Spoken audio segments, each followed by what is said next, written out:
In recent days, Israel killed 3 aid workers with World Food Central Kitchen, the head of the intensive care unit at Kamal Adwan Hospital, a staff member with the Save the Children, as well as Mahmoud Amadhoun, who co-founded the Gaza soup kitchen that's fed Palestinians facing hunger due to Israel's blockade of vital food aid. Amadhoun was killed in an Israeli drone strike. He survived by 7 children, the youngest just a newborn. And tragically, he isn't the only humanitarian aid worker that was killed by Israeli Defense Forces over the weekend. In fact, on one day alone, last Saturday, more than 200 people were killed in the Gaza Strip. Among them were 3 humanitarian aid workers. In fact, of the 200 individuals who were killed in Gaza, 40 of them were part of the same family.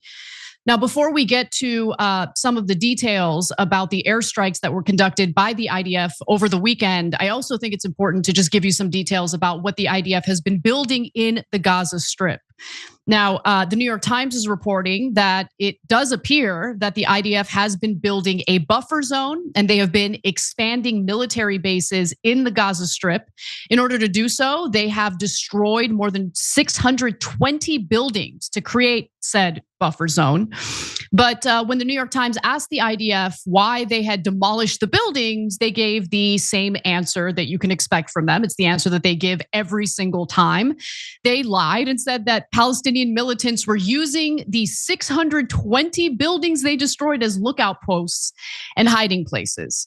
Now, in reality, they just cleared the land in order to build the military bases and the buffer zone, which includes a vast network of bases in central Gaza. And this is according to satellite imagery and video evidence that was obtained by and analyzed by the New York Times. Now, the Israeli military has at least 19 large bases throughout the area, in addition to dozens of smaller bases. And the construction seems to be accelerating in recent months, with at least 12 of these bases having been constructed since early September.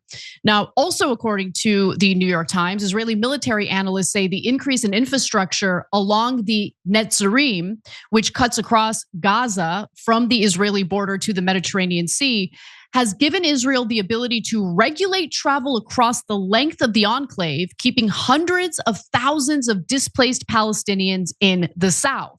And that's because they intend to continue occupying northern Gaza.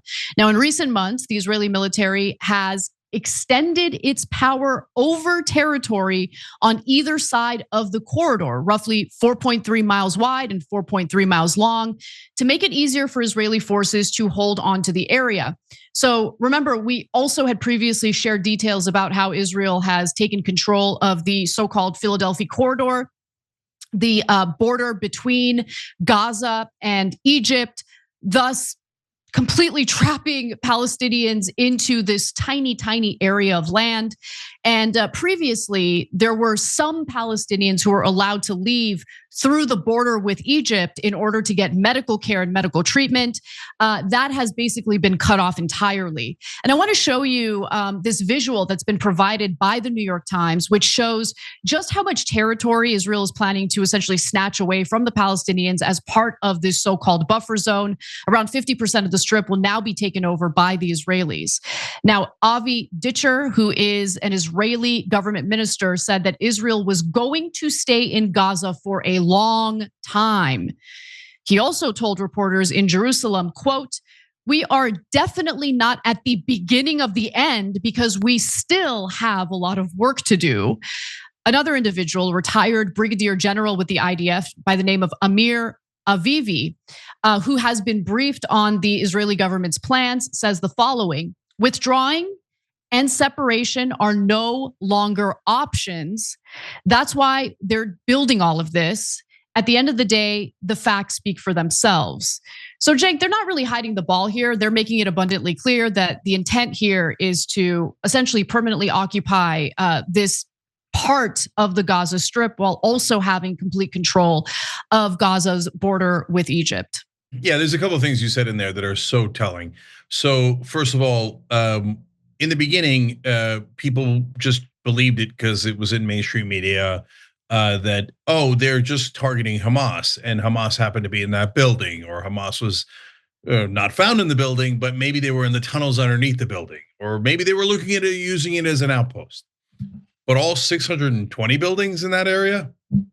Okay, that no one in their right mind believes that. You have to be a diehard Israeli supporter, as blind gets to believe that.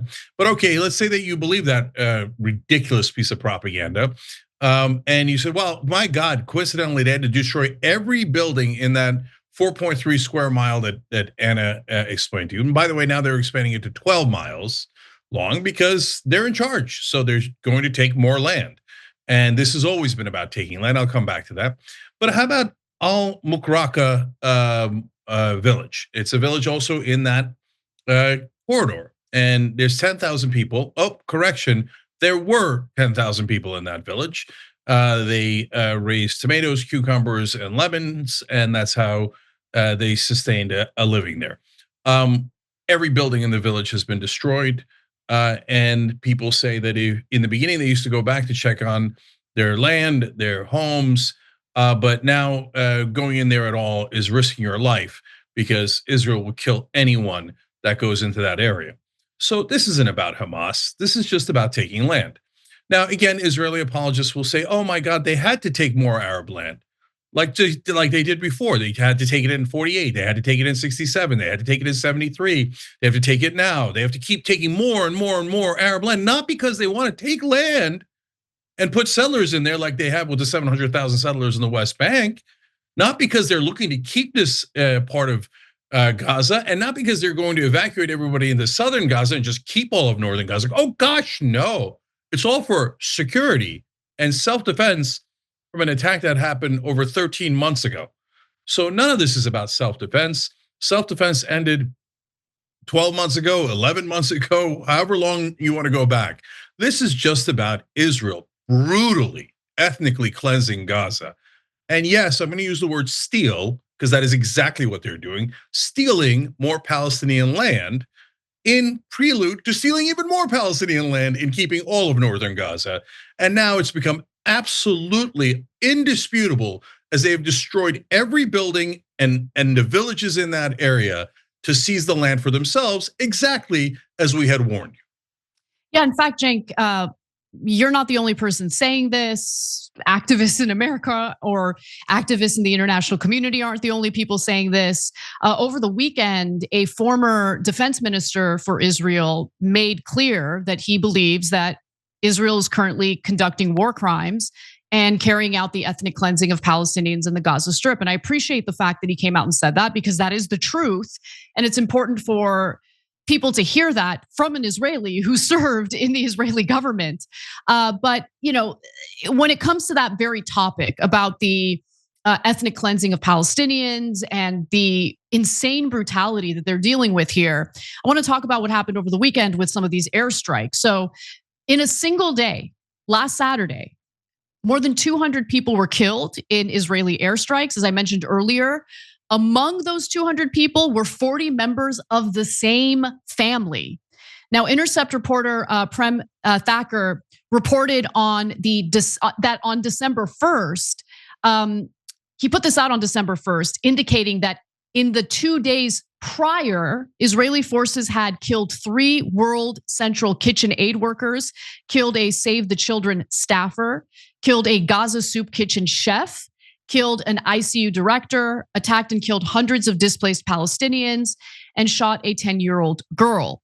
Now, I want to just talk about the World Central Kitchen for a second, because they have again halted operations in the Gaza Strip due to the fact that they just can't get any commitment from the IDF that their workers aren't going to be targeted and killed.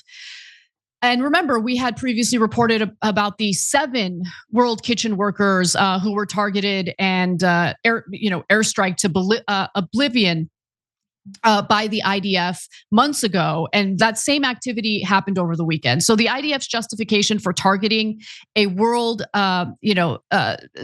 these humanitarian aid workers was that they had allegedly, or one of them allegedly had been part of Hamas. Obviously, no evidence had been provided indicating that that was true. Nazmi Ahmed said his nephew worked for WCK for the past year. He said he was driving to the charity's kitchens and warehouses. Today, he went out as usual to work and was targeted without prior warning and without any reason. And so you still have more and more humanitarian aid workers getting killed. Another Israeli airstrike Saturday hit a car near a food distribution point in Khan Yunis, killing 13 people, including children gathering to receive food. So how many times does this need to happen for people to understand that this is very much intentional? How many times does it need to happen? And besides which, I just want to quickly mention that the UN is reporting that Israel has already violated its ceasefire with Hezbollah in Lebanon around 100 times. So that ceasefire remains fragile. And I want to make the point that I made earlier about that ceasefire. If Israel reneges on the ceasefire, what would the consequences be? Israel has the globe's military superpower, the United States, backing it regardless of what it does. So of course it's going to renege on the ceasefire. Why wouldn't it? Now, the ceasefire is still in place, Cenk, but again, multiple reports indicate that violations of the ceasefire have already occurred. So there's two elements to violating the ceasefire. One is the ceasefire isn't meant for Israel. It's just meant to get Hezbollah to stop firing back. So, and that's what happens when you have absolute power. So we told you Israel wouldn't listen to the ceasefire, and of course it didn't listen to the ceasefire. Not only has it bombed 100 times, and if you ask them, they say, well, we have to do it. No, you don't have to do it. In fact, you're not allowed to do it. That's the whole point of the ceasefire. And they say, no, it's preemptive. Hezbollah might one day strike, so we just bombed them 100 times after we did a peace deal, because we're liars. We're giant, enormous liars. They never trust a single thing the Israeli government says. It's never true. And so here they are again, and they're not the ones trying to reach peace. They always say like, oh, we have no partner for peace. Yeah, because you're not a partner for peace. So Hezbollah says yes, and then Israel says yes, and then goes, we're just kidding. We're the lying Israeli government. So we're just gonna keep on bombing you. And if you dare bomb us one time, and not even bomb us, launch a bomb, that those bombs almost never hit anyway, we'll say, oh my God, they broke the ceasefire. And then every person in mainstream media, Dana Bash, will go out there and go, yes, it's Hezbollah. They are all at fault. It's all the Arabs and Muslims. They are at fault. Poor Israel only broke it 100 times. I mean, no, it's Hezbollah that broke it. So I'm sick of this propaganda. And then meanwhile, they also attacked Syria again. Why? Because they're allowed to attack any country they like. They're allowed to start any war they like. And after they bomb them to oblivion, then they'll say, oh, ceasefire. And they'll get them to stop firing back, and they'll keep firing at Syria. So that's the Israeli government. I'm gonna go back to Gaza now. World Central Kitchen, you think it's an accident that they hit them a second time? You think it's an accident every time they hit a food distribution center with people waiting there, innocent civilians, including children? Every time they have the same absolutely preposterous excuse. We thought there might be a Hamas militant in the area. I mean, we didn't find any, right? But there could have been, but we murdered all those kids just in case. And the World Central Kitchen, they say one of the 5 people we murdered might have had some relationship with Hamas. Are you kidding me?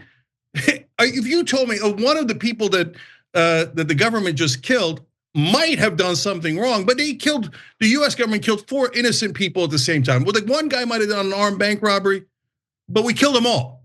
I would say that's outrageous. How could you kill 4 innocent human beings who were actually among the best people on earth looking to feed starving children? Israel goes, who cares? I can murder anyone I like, and I get my dogs in the American government, whether it's dog Biden or dog Trump, to do anything I want. I could break any peace treaty. I could bomb anyone. I could murder anyone I like.